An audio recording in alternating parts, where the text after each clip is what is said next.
I've been with my girlfriend for 5 years, and I just recently met her parents for the first time. They came over to our apartment, and I learned that my girlfriend's father is 5 feet 2 inches tall. And I'm 6'7", which means that I'm in charge. That means she's more my girlfriend than she is his daughter. It's up to me. And he was doing that thing some short dudes do where they try to intimidate you for no reason to prove their machismo. He was like, hey, buddy, when I was your age, I had a real job and I could provide for the people I cared about. I wasn't messing around with little comedy dreams. And I got mad, so I was like, you look here, if I put your daughter on top of the refrigerator, you will never see her again. So I was mad. But it's been a good relationship. She's teaching me about all sorts of things relating to feminism. Before I tell this next joke, I should say that I'm a black person, but I'm the kind of black person that has to announce it to the room before I do a race joke. Otherwise, everybody's like, yo, this Indian kid is super racist. All right, I'm aware I look like the Taliban's jazz instructor. Right? But I've always liked different kinds of music, and I know that because when I was in middle school, I was in an all-black classic rock cover band that only played top hits from the 80s. We were called NAACDC. I'm so sorry, that's the dumbest joke. That's just a tweet that got 10 favorites, and I'm really proud of it. But I've been listening to a lot of old school R&B recently because I'm trying to be more of a male feminist, and old school R&B is the perfect soundtrack to male feminism because all the lyrics are like, yo, girl, I'm not a good person, but you're worth it, and I promise I'm trying. And all the lyrics to new school R&B are like, yo, girl, first I'm gonna get you drunk, then I'm gonna get you high, then I'm gonna fuck you right here in the middle of all these people. And that's kind of gross, but the more I read about feminism, the more I learn that we're taught at a young age to categorize each other into certain boxes that limit us as individuals and as society. But I also learned at a young age you're supposed to treat other people the way you yourself want to be treated. And that complicates things. Because if a woman ever come up to me and was like, hey, Curtis, first I'm going to get you drunk, then I'm going to get you high, then I'm going to fuck you right here in the middle of all these people, I'd be like, yo, girl, you got a good heart.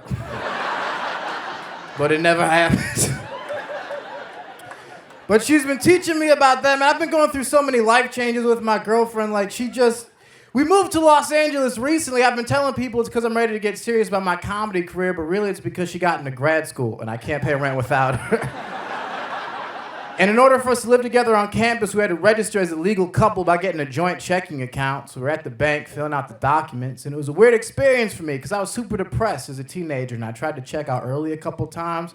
So now I'm just surprised to be an adult who has to deal with boring adult shit.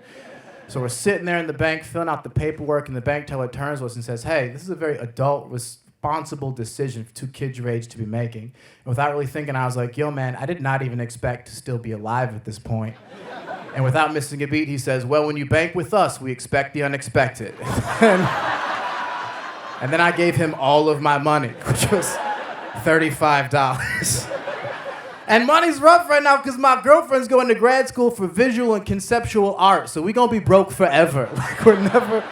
And she's trying to hit me to it and teach me about art, and recently she took me to an art gallery opening, and I was super bored until I learned they give out free wine at art gallery openings.